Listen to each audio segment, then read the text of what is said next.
If you think installing heat pumps in New England is the same as installing them in North Carolina, you're about to cost yourself thousands in callbacks.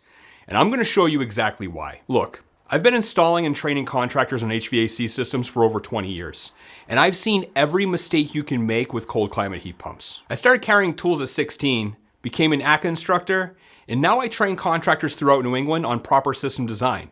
And here's what nobody tells you about heat pumps in our climate.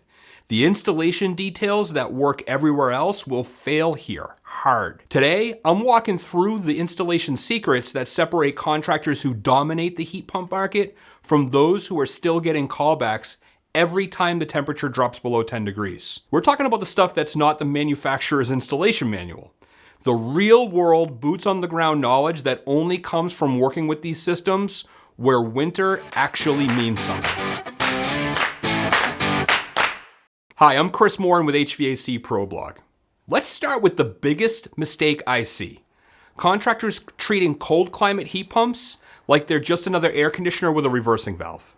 That's like saying a submarine is just a boat that can go underwater. Technically it's true, but you're missing the entire point. Here's the reality. When you're installing a heat pump system in Massachusetts, Maine, New Hampshire, Vermont, you're not working in some laboratory environment where the design day is 47 degrees. You're talking about real winter.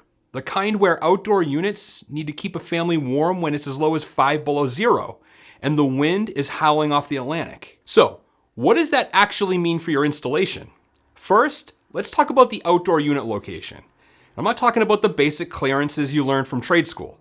I'm talking about microclimate management. Every contractor knows you need clearance for airflow and service access. But here's what matters in New England. You need to think about snow load, ice buildup, and where the prevailing winter winds are coming from. I've seen contractors learn this the hard way. One time, on the system in Worcester, Mass., it was a beautiful installation, followed every manufacturer's spec, and the homeowner loved it until January. The prevailing northwest winds created a snowdrift that buried the outdoor unit up to the fan shroud. It took 2 service calls and a lot of shoveling before they even relocated that unit. They could have saved everyone time and money by walking the property in winter conditions first. Your outdoor unit needs to be elevated. And I don't just mean the manufacturer's minimum clearance off the ground. See, in snow country, you need that unit high enough that normal snowfall plus 1 good nor'easter isn't going to bury your outdoor coil. I'm talking 18 to 24 inches minimum elevation on a proper mounting platform. You need to use concrete blocks, metal stands, whatever works for your installation, but get it up there. Here's the thing about snow and ice on these units that most contractors miss. The unit's defrost cycle is designed to handle ice on the outdoor coil. It's normal operation. What it's not designed for is snow packed into the unit from the sides, blocking airflow before it even gets to the coil. You need to position that unit where snow isn't going to pile up against it from drifting or from roof avalanches. Speaking of roofs, never mount a cold climate heat pump directly under a roof edge where snow and ice can slide off onto it. I've seen outdoor units get crushed by sliding snow, seen coils damaged by ice chunks, and I've even seen line sets ripped right off the unit. Mount it away from the drip line or install proper snow guards on the roof above. All right, let's talk about condensate management because this is where I see more callback issues than almost anything else. And here's the thing, if you're installing condensate drains on outdoor units in New England, you're doing it wrong. I know what you're thinking. Chris, the installation manual says to drain the condensate away from the unit. Of course it does. And that manual was probably written for installations in North Carolina or Arizona. In cold climates, running a condensate drain line from your outdoor unit is just creating a service call waiting to happen. Here's what actually happens. You're running defrost cycles all winter long. Every time that unit goes into defrost, you're melting ice off the coil and producing water when it's 15 degrees outside. Where's that water going?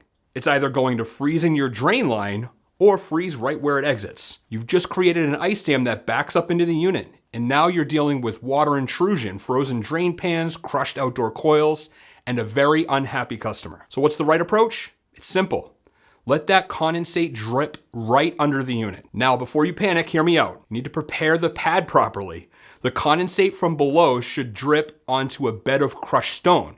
Let's say 3/4 inch or larger, minimum 6 inches deep, extending 3 to 4 inches beyond the pad on all directions.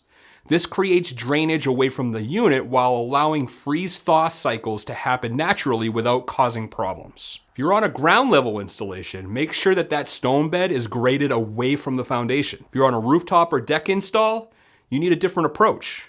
Either a proper roof drain that's sized for freeze protection, or a condensate drain pan under the unit that's designed for cold climate installs. The manufacturer's drain connection, leave it open to drip depending on the unit design. Most units need that port or multiple ports open for proper condensate drainage during defrost.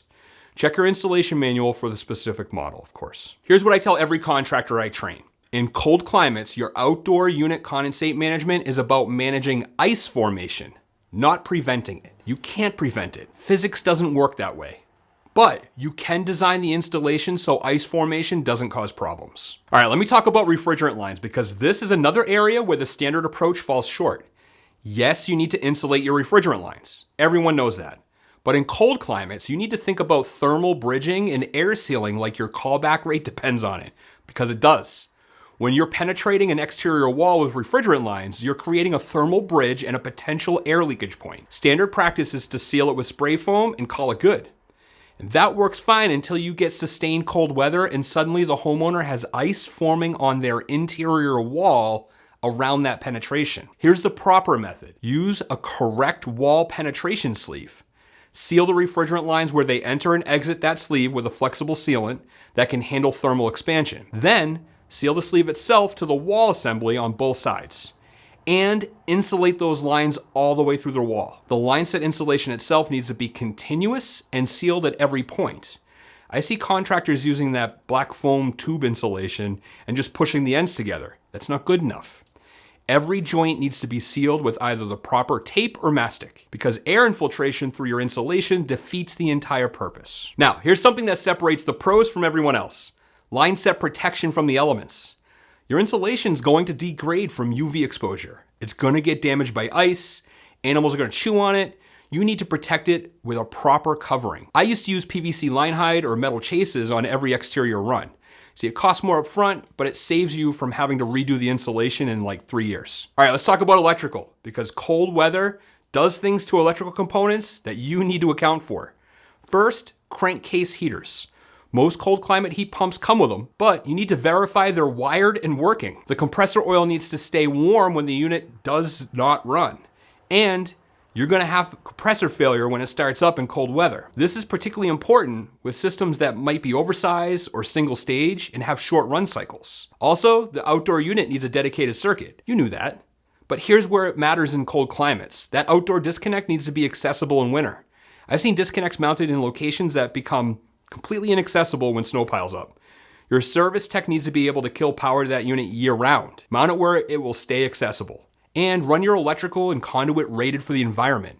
See contractors running liquid tight flex in locations where it's going to be exposed to ice and physical damage.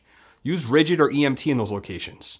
You need to protect your electrical the same way you'd protect it in a commercial installation. Here's a critical detail about supplemental heat that most residential contractors get wrong. When you're sizing supplemental heat for cold climate installs, you can't just match the heat pump's capacity. You need to size it for the actual heating load of the house at design conditions minus the capacity of the heat pump at that temperature, because there will be times when the heat pump can't keep up alone. And here's what the efficiency-focused contractors often miss. The homeowner doesn't care about your heat pump's coefficient of performance when it's 5 below and their kids are cold. They care about being warm. So size the supplemental heat right. Wire it properly, and set it up to stage in at the right outdoor temperature. Oh, speaking of controls, the thermostat installation and setup in a cold climate heat pump is not the same as a conventional system. You need a thermostat that can handle multiple stages of heat and cooling, that understands how to manage backup heat, and that can be configured for the specific characteristics of heat pump operation. And you need to set it up correctly.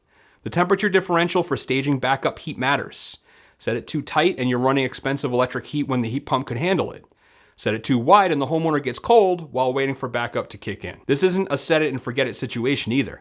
You need to commission the system and verify the staging logic works correctly. Now let me get to something I learned doing manual J load calcs for hundreds of New England homes. Airflow matters more in cold climates than almost anywhere else. When that heat pump is running in heating mode at low outdoor temps, it's producing lower temperature air than a furnace would. That means you need proper airflow to maintain comfort. Your ductwork needs to be sized correctly, not rule of thumb sized. Actually calculated and verified.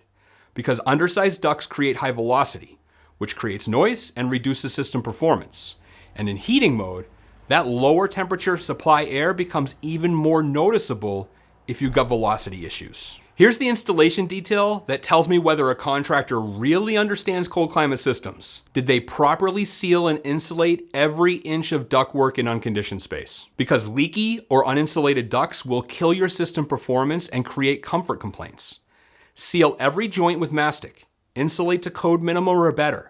And don't forget about the returns. Leaky return ducts can depressurize your conditioned space and create all kinds of problems. One more thing about ductwork in cold climates: vibration isolation.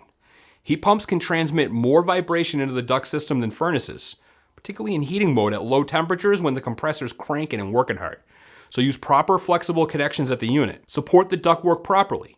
You don't want to be getting callbacks about mysterious vibrations every time it gets cold. Now let's talk about something that every manufacturer recommends, but half the contractors skip: the startup and commissioning process. You cannot just install a cold climate heat pump, turn it on and walk away. You need to verify refrigerant charge, airflow, the electrical connections, drainage, control operation, and you need to do it in a systematic way. Check your superheat and subcooling. Verify airflow meets manufacturer and design specs. Make sure all your electrical connections are tight and wire is properly sized. Run a defrost cycle in the winter and verify the condensate drains properly in the summer. Cycle through all the operating modes and verify controls respond correctly. See, this isn't optional. This is how you prevent callbacks. And here's something I did on every install that saved me countless headaches. I take photos of everything: the outdoor unit location, the refrigerant connections, the electrical terminations, the thermostat settings. Everything. Because 6 months from now, when you get a call about an issue, you can reference exactly how you left it. Plus, it makes for great social media posts. All right, the last thing I want to share is about setting proper customer expectations. Cold climate heat pumps are amazing technology. They can heat your home efficiently at temperatures that would have never been possible just 10 years ago. But they're not magic. The homeowner needs to understand how the system operates, what sounds are normal, how the defrost cycle works, and what to expect in extreme cold. Take the time to educate your customer. Show them how the thermostat works. Explain why the outdoor unit sometimes steams or makes noise during defrost. Tell them what to do if snow builds up around the unit. Give them your contact information for questions. A well-educated customer becomes your best marketing tool. A confused customer becomes a callback. If you want to dominate the heat pump market in New England, this is how you do it. Not by being the cheapest, not by cutting corners, but by installing these systems right the first time so they work when your customer needs them most. To get a complete framework for implementing this in your business and evaluating every weak link in your current process, watch the 15-point HVAC system design audit that shows you exactly where money's fallen through the cracks. Thanks for joining me this week at HVAC Pro Blog, where we provide advice for residential system design, quality installation, and system diagnosis. I'll see you soon.